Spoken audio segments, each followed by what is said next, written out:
여러분 안녕하십니까? 이를테네 시간, 오늘은 스가랴서 9장입니다. 8장에서 이스라엘과 예루살렘의 미래에 대해서 말씀하셨는데요. 9장에서는 그 이스라엘과 예루살렘을 위하여 그들을 괴롭혔던 주변 나라들, 그러한 나라들을 하나님께서 직접 다스리고 정복하시고 징계하셨다고 하는 예언의 말씀을 주십니다. 여호와의 말씀이 하드락 땅에 내리며 다메섹에 머물리니 사람들과 이스라엘 모든 지파의 눈이 여호와를 우러러 봄이니라. 그 접경한 하맛에도 임하겠고 두로와 시돈에도 임하리니 그들이 매우 지혜로움이니라. 두로는 자기를 위하여 요새를 건축하며 은을 티끌같이 금을 거리에 진흙같이 쌓았도다. 주께서 그를 정복하시며 그의 권세를 바다에 쳐 넣으시리니 그가 불에 삼켜질지라. 하드락, 다메섹, 하맛이라고 하는 지명들이 나옵니다. 익숙하진 않으시죠? 지금의 시리아 땅이라고 이해하시면 좋을 것 같습니다. 두로와 시돈은 지금의 이스라엘의 북서쪽에 있는 지명들이고요. 북동쪽에 있는 도시들과 북서쪽에 있는 도시들이 여호와께서 징계하는 그 대상들이 된다는 말씀입니다. 아스글론이 보고 무서워하며 가사도 심히 아파할 것이며 에그로는 그 소망이 수치가 되므로 역시 그러하리라. 가사에는 임금이 끊어질 것이며 아스글론에는 주민이 없을 것이며 아스도데는 잡족이 거주하리라. 내가 블레셋 사람의 교만을 끊고 그의 입에서 그의 피를 그의 입사이에서 그의 가증한 것을 제거하리니 그들도 남아서 우리 하나님께로 돌아와서 유다의 한 지도자같이 되겠고 에그로는 여부스 사람같이 되리라. 내가 내 집을 둘러 진을 쳐서 적군을 막아 거기 왕래하지 못하게 할 것이라. 포악한 자가 다시는 그 지경으로 지나가지 못하리니 이는 내가 눈으로 친히 봄이니라. 아스글론, 가사, 에그론, 이 모든 땅들은 가나안의 남서쪽에 있는 블레셋의 도시명들입니다. 블레셋은 늘 이스라엘에게 괴로움을 주는 마치 육체의 가시와 같은 존재였죠.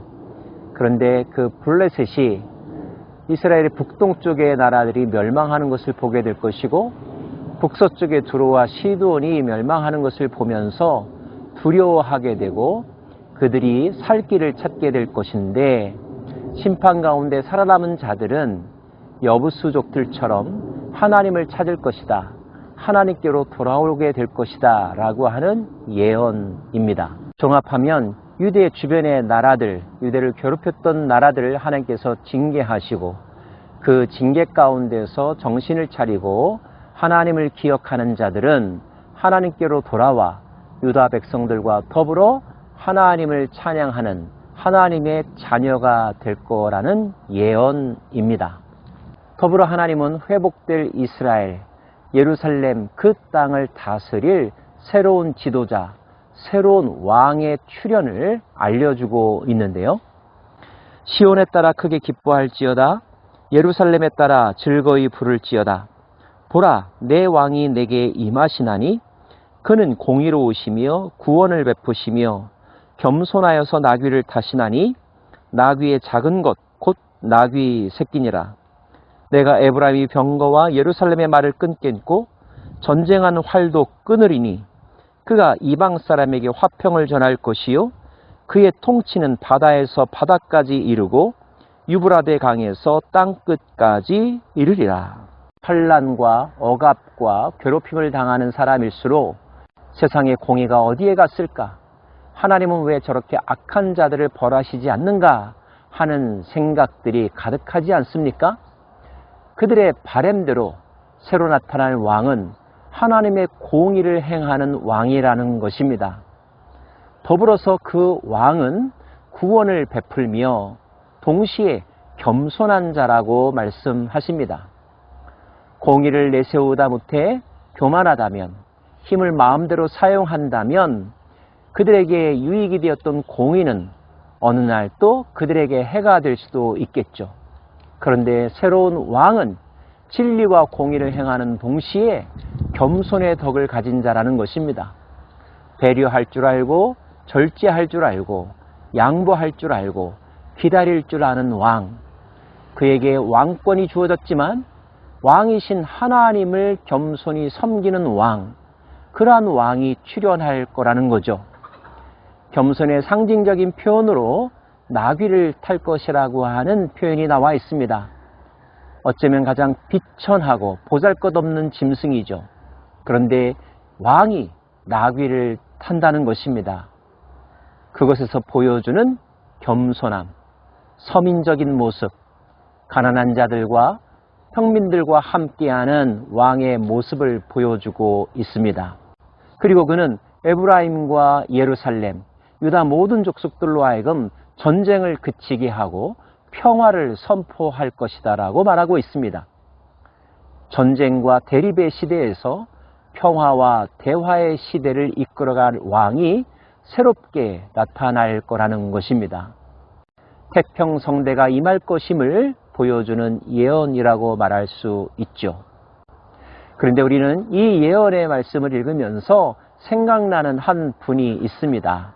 특별히 나귀 타고 오신다는 표현에서 우리에게 친숙한 어느 분의 모습이 떠오르죠. 예, 그렇습니다.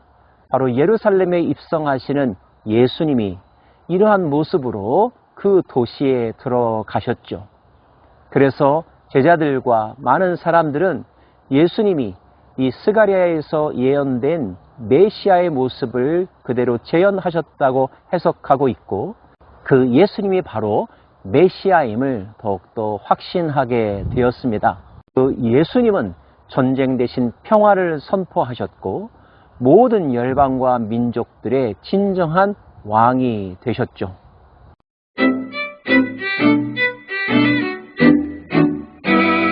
또 너로 말할진대 내 언약이 피로 말미암아 내가 갇힌 자들을 물없는 구덩이에서 놓았나니 갇혀 있으나 소망을 품은 자들아 너희는 요새로 돌아올지니라. 내가 오늘도 이르노라. 내가 내게 갑절이나 갚을 것이라. 갇혀 있으나 소망을 품은 자들아. 이 표현이 마음에 와닿습니다.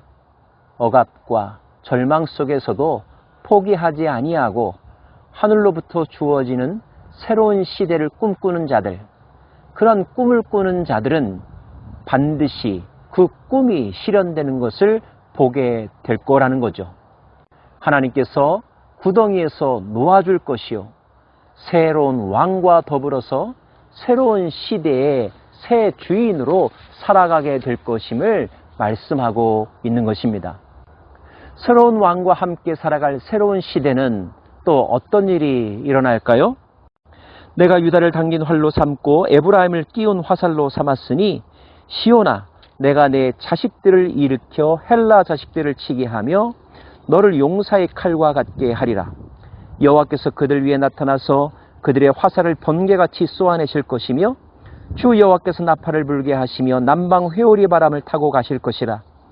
만군의 여호와께서 그들을 호위하시리니 그들이 원수를 삼키며 물맷돌을 밟을 것이며 그들이 피를 마시고 즐거이 부르기를 술 취한 것 같이 할 것인즉 피가 가득한 동이와도 같고 피 묻은 제단 모퉁이와도 같을 것이라. 이날에 그들의 하나님 여호와께서 그들을 자기 백성의 양떼같이 구원하시리니 그들이 왕관의 보석같이 여호와의 땅에 빛나리로다. 그의 형통함과 그의 아름다움이 어찌 그리 큰지 곡식은 청년을 새 포도주는 처녀를 강건하게 하리라. 새로운 왕과 더불어 살아가는 새로운 백성들은 어느 날 보다 큰 적이 나타날 수도 있지만 본문에서는 그를 헬라라고 그리스라고 표현하고 있습니다. 아직 페르시아 시대임에도 불구하고 그 이후의 역사를 예고하고 계신 거죠. 그런데 중요한 것은 그 헬라를 싸워 이기게 하시겠다는 것입니다. 그리고 그날 그 모든 싸움이 끝난 후 주의 백성들은 여호와께서 베푸신 은혜를 누리게 될 것이며 왕관의 보석같이 여호와의 땅에서 빛날 것이라고 했습니다. 주께서 주시는 풍요와 충만함을 누리게 될 것이며 모든 사람이 더불어 즐거워하는 요한계시록의 새하늘과 새 땅과 같은 그런 모습을 스가랴를 통해서도 보여주고 계십니다. 저는 성경이야말로 우리에게 꿈을 주시는 책이라고 말하고 싶습니다. 하나님이 우리에게 꿈을 주시거든요. 자, 꿈이 있는 백성들은 갇혀 있으나 소망을 잃지 않습니다. 기다리며 인내하며 포기하지 않고 옳은 길을 끝까지 가는 거죠. 그럴 때에 꿈은 현실이 될 것이며 우리 모두는 믿음을 가졌던 것을, 기다렸던 것을 자랑스럽게 여기며 기뻐하게 될 것입니다. 사랑하는 여러분, 스가랴를 통하여 주신 이 예언은 예수 그리스도 안에서 성취되었고 또 앞으로 예수 그리스도를 통하여 그의 백성들의 삶 가운데서 성취될 것입니다. 우리는 그리스도와 더불어 살아가는 생을 살아가고 있죠. 앞으로도 큰 대적들이 나타나기는 할 것입니다. 헬라와 같은, 로마와 같은, 계시록의 바벨론과 음녀와 같은 대적들이 나타날 것입니다. 그러나 두려워하지 마십시오. 우리는 승리할 것입니다. 왜냐하면 새로운 왕, 겸손하지만 공의로우신 그 왕이 이기실 것이며 우리는 그 편에 서 있기 때문입니다. 승리 이후에 우리에게 주어질 영광의 그 날을 꿈꾸면서 기대하면서 오늘도 하나님의 나라 그 백성다운 삶을 살아가는 저와 여러분 되기를 간절히 소망합니다. 축복합니다.